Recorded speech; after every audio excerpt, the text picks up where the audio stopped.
right, joining me now on Newsfighters is my old boss, comedy extraordinaire Tom Ballard, author of the great new book, I, Millennial, One Snowflake's Screed Against Plague, Boomers, Billionaires, and Everything Else.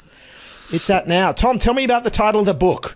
Is there a message in the title here? I didn't quite pick it up.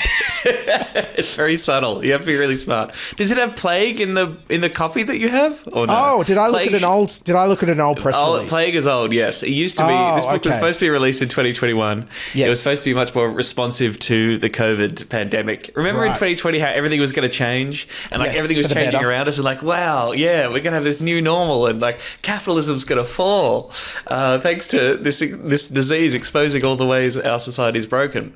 Turns out that didn't happen, and my book got delayed, and so now it's just COVID was bad, but it's just a bad event in a series of terrible things that have happened to the world over the past 40 or 50 years. Yeah. That's right, because last time I interviewed you was beginning of 2021, and you were just you were writing the book then, and reading it. No, there's so much research in it. Is this what held it up? There's so much, so many facts in it. I just want to steal and mention to people. Oh, please, yes. God, I hope it's it's penetrable. Yes, because researching it, yes, a big part of the book was the scope of the book just went crazy big, and I started writing about everything and trying to explain everything from quantitative easing to the way that balanced budgets work, to the climate crisis, to the Australian housing market. And that all got a little bit unwieldy. And then during the second lockdown in Melbourne last year, in the second half of 2021, I went a little bit crazy, as many other Victorians did, and I just could not get out of bed to write anything. So that also pushed the whole thing back a bit. And then coming back to it, being okay, I've got to definitely put out this book this year. Let's go back to the basics, talk about the big picture, make it funny. You're not an academic. Just sort of, as much as possible, boil down the broader facts to tell the bigger story. That was the new move. Yeah, now I'm about halfway through, and I'm loving it so far. It feels almost like a funny, don't take this the wrong way, but like Naomi Klein. It kind of is a journey of how we got... Fuck. No, it's a well-researched journey of kind of how everything got so screwed up. And what I'm taking it from it, and is this kind of the journey, is that somewhere along the way, the government and everything got taken over by this lazy class of landlords and shareholders who just want to sit around and make money for nothing. Is that true? Is that true? That's the message I'm feeling isn't there? I'm only halfway through. I would say that, look, that's been pretty inherent in the whole humanity thing for hundreds of years now. Yes. And it was much more explicit. When we were in feudalism, it was much more explicit. Everyone was okay, these are the lords and nobilities, and the rest of us are serfs. And the nobility had no problem with saying very explicitly that you are pieces of shit, and your entire life should be based around serving our needs. Yes. Then you have the Industrial Revolution, and, the way that factories sort of changed the modes of production completely. And then it all gets a little bit weird, right? And this illusion that that class doesn't exist anymore. By the time we get to sort of the 20th century, people seem to seriously think that class has just disappeared now, and we're just living in this wonderful world in which, hard work and liberal debate can sort of fix all these problems and can paper over all the incredible discrepancies between the rich and the poor. And we can have democracy, and democracy will solve everything. So the people, every 3 years, the people will be able to vote, and that will solve all the problems. That will perfectly reflect the majority will of things, and that's the way that we go about organising society, and and nothing else needs to change. And I think certainly after World War II, you've got this 2 decades of incredible growth and prosperity. You've got massive government intervention. You've got a very high taxed economy. This is all across the West. You've got inequality falling. You've got living standards rising. You've got really strong unions. And, the general acceptance of the idea that the government is responsible for doing things like building houses and finding people's jobs. That all goes to shit in the 70s, economic crisis, this thing called stagflation, both rising unemployment and rising inflation at the same time, economic chaos, and the old neoliberals who hated all that government intervention that was going on during the post-war boom. They're there ready for all the solutions, saying, hey, well, obviously what we need to do is fuck off all this government intervention, and we need to hand over as much as possible to the wonders of the free market. That will make us all happier and wealthier. and Hasn't cue it the worked neoliberal well? revolution, and it's worked out great. And here we are today. Yeah. But I definitely feel like things have got worse in the last 30 years. I just read the chapter on housing affordability. Big issue on this show, big issue I care about a lot because I don't feel like anyone...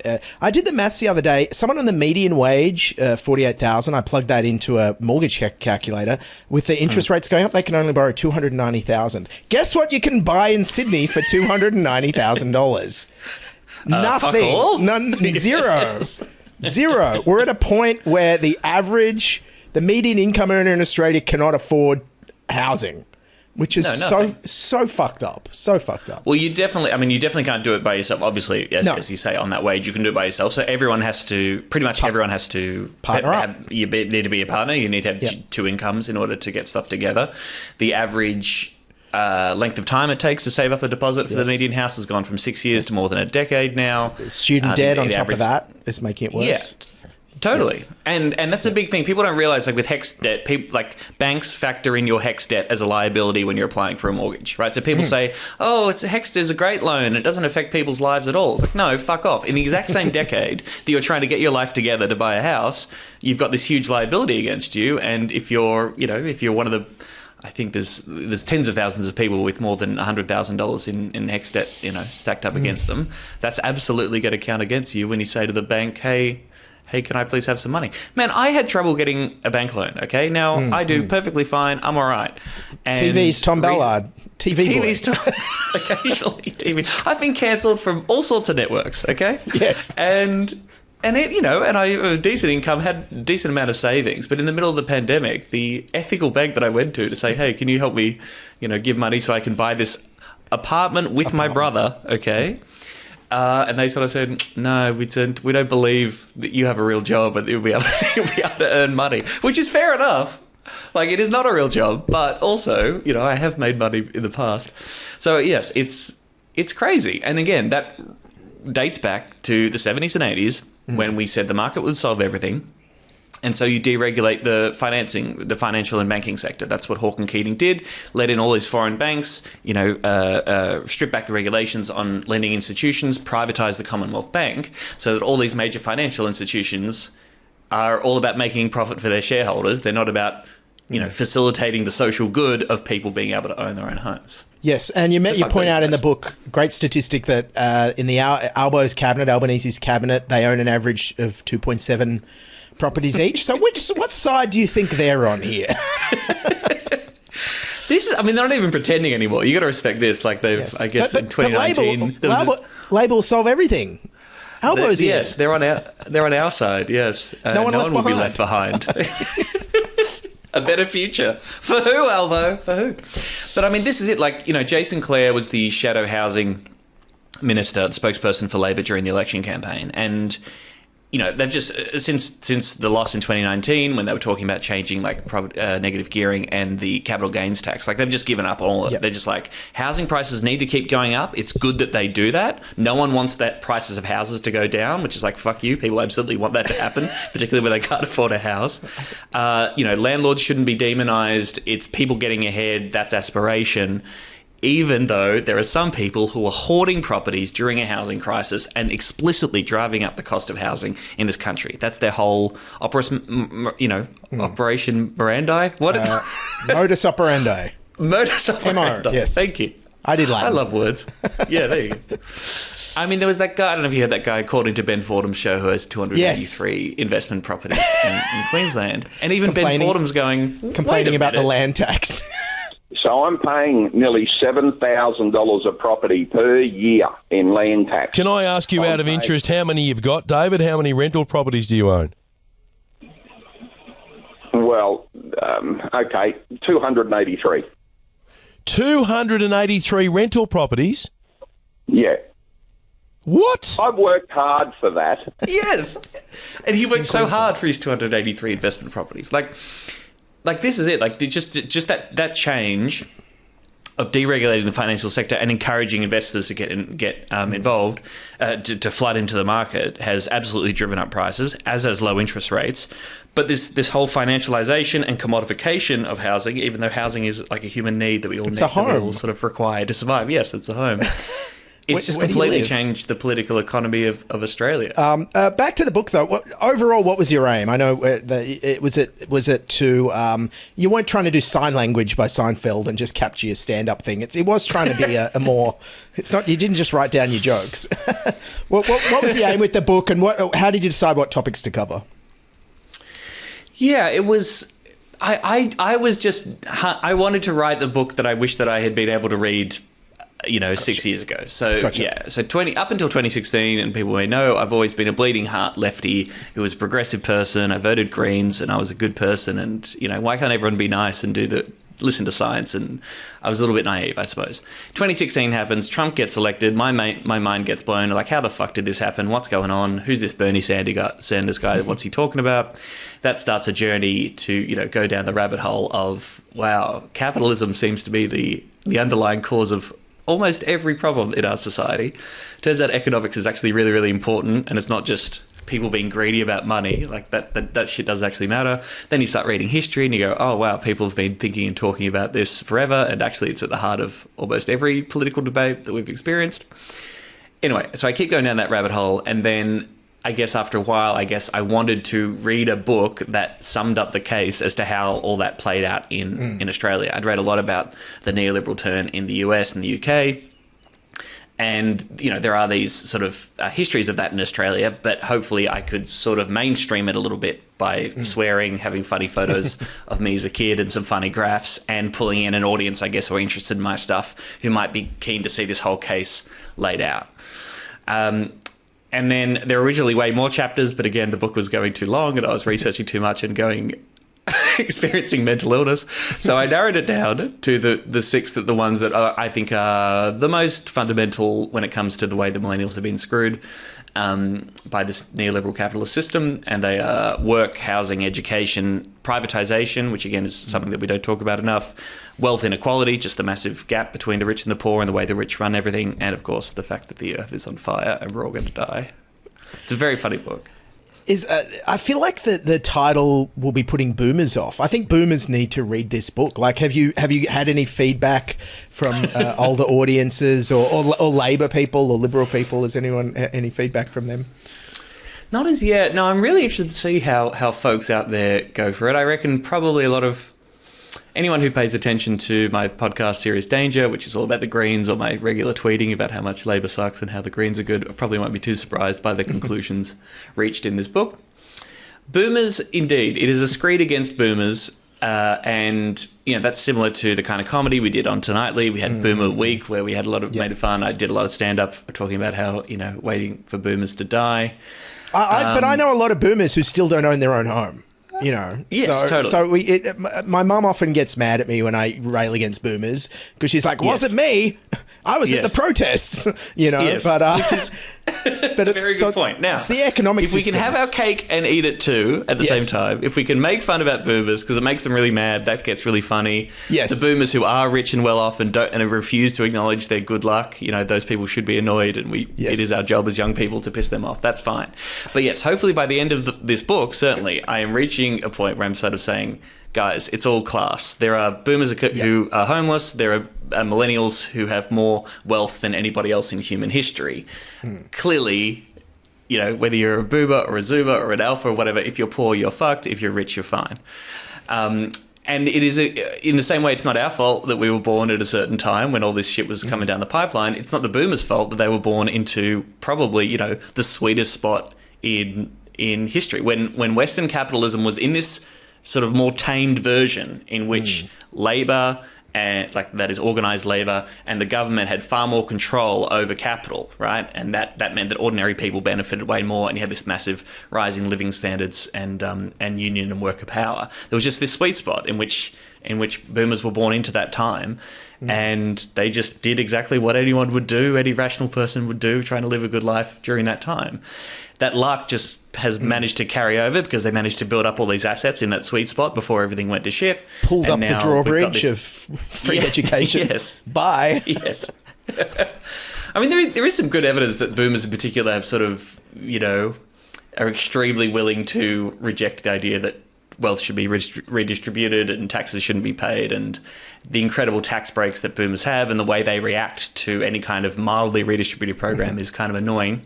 But, of course, there are lots of great boomers. Boomers are not the enemy. The enemy is the ruling class, who just happens to be made up of a lot of boomers. And you mentioned before Serious Danger with Emerald Moon. This is an unofficial Greens podcast. How exactly did this come about? And how unofficial is it? Is it a wink, unofficial...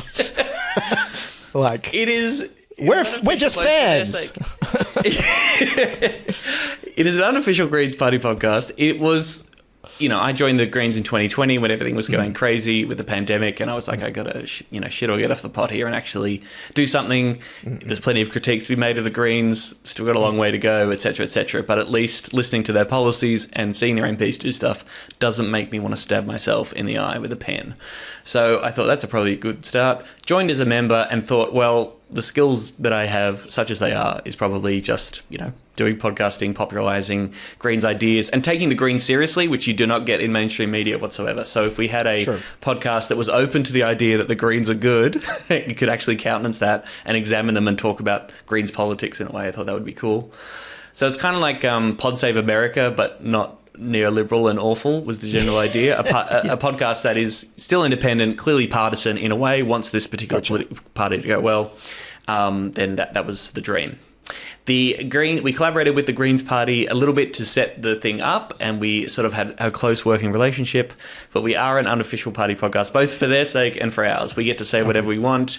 Great. They don't have to say, oh yeah, Ballard and Moon said something crazy on this podcast. What do you, the Greens Party, have to say about that? They can say, well, that's not our official party podcast. So, yeah. That's true. And you don't have to run all the scripts by them like you used to have to, like the ABC lawyers or whatever.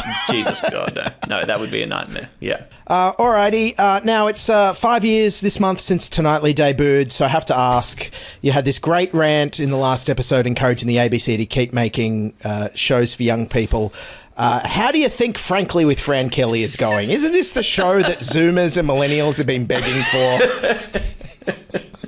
Finally, a youth-based Tonight Show back on the ABC. It's about time. Have you watched it? I haven't watched any of it. I couldn't stand it. I got 3 minutes into it. I was like, who wanted this? Fran's great. She's a great interviewer, but I'm like, she's great. Who wanted this show? Annoying too. It's like, yeah, you can critique the decision to commission the show while also thinking that Fran Kelly's fine and it's not ageism, as Patricia Carvelis was trying to argue. I thought that was all a bit bizarre. But at the same time, the ABC hasn't made anything much for young people since Tonightly finished, really. No, sure. And if that's your critique, that was the annoying thing about the Patricia Carvelis thing. It's like, if your critique is the ABC is not catering to a certain demographic, then you can't just dismiss this as ageism because we're criticising the fact that they're booking a show hosted by a woman in her 50s. That's just another example of the broadcaster not catering to this certain demographic. But don't you also think it's complicated by the fact that young people are not watching free-to-air television anyway, and it's a bit like chicken and the egg. If they had stuff like, I'm not watching anything on free-to-air at Friday night at a certain time. True. I'm not watching anything at a certain time. I'm watching it whenever the hell I want. And I think Will Anderson makes the point that, well, in that case, you should make something that's just for iView, or you should build up their YouTube audience, or you should, there's an easy way to make those kind of shows, which is, again, really what Tonightly was supposed to be. What Tonightly did. We got millions and our stupid Turnbull joke thing got a million views that we made in a day. Like, it was crazy. It was all, I know, it was social media first, and we got axed because of the TV ratings. Like, what the hell? The TV ratings, which didn't make sense. And look, we could have done that whole thing and been like, don't worry about a free-to-air show. Yeah, just make these clips and put them out there. And which the feed does great. The feed does great, yeah. Sure. Yeah, totally. So, look, I'm a little... Yeah, I see that debate playing out and I go, I completely understand the frustration, and the ABC does need to do a lot better, does need some fresh ideas and some fresh faces, that's for sure. But I'm also there is a point at which ABC says, well, this is our audience, these are the people who are watching this show, watching this channel. Yes. It makes you understand why they say, okay, we should cater to them. Yeah, the average ABC One viewer is 65. This is a show for them. Right. Perfect. Yeah. Sure. So, and it is a real shame that ABC Comedy just fucked off immediately. But also, I think, you and I know, behind the scenes, at the time when Tonightly was on, was a very chaotic time at the ABC structurally. And there were the people who commissioned our show weren't there by the time we left, and everyone had very competing visions for how the channel was going to go and what the show was about and what they wanted and stuff. So it was, the more I think about that, it was just a fucking insane time in all of our lives. But I'm enjoying all this like appreciation for Tonightly coming through. People going, yeah, Tonightly was great, and Tonightly was taken off too early. That's all quite nice to be reminded there were some people watched it and liked what we did. All right, great catching up. Now the full title of the book again, because I had the wrong one because I googled an old press release. I'm Millennial. I'm Millennial, one snowflake's screed against boomers, billionaires, and everything else. It is out on November 30. I did record the audiobook too. If people would rather just listen to me read it to you, then that will also be available, and you can pre-order it now at all the places where you can pre-order books. And I'll be plugging this more on social media, but close to the date, November 30th, we'll be doing launch events in Melbourne, Sydney, and Brisbane. So if people want to come along and see me live chatting to interesting people about the book, that'd be great. Great. Everyone check it out. Thoroughly enjoyable, very intelligent, very well researched, an absolute journey of how we got to where we are. And I just want to say... Were you depressed? I know you're only halfway through, but were you depressed? Not depressed. I kind of want my parents' generation to read it, is what I want. I'm like, read this. This is what you've done to us.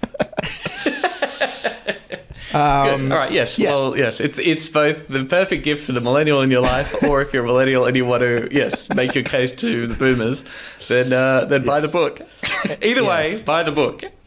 Absolutely. No, I encourage everyone. Great summer read. And millennials are entering their 40s now, so sure, the next book will be about lower back pain, I guess. I don't know. That'll be the next big issue affecting millennials. I don't know.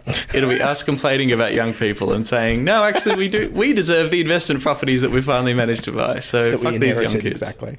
All right. Thanks, Tom. Thanks so much for all your time. Brilliant. Thanks, Dill. Cheers, mate. Thanks.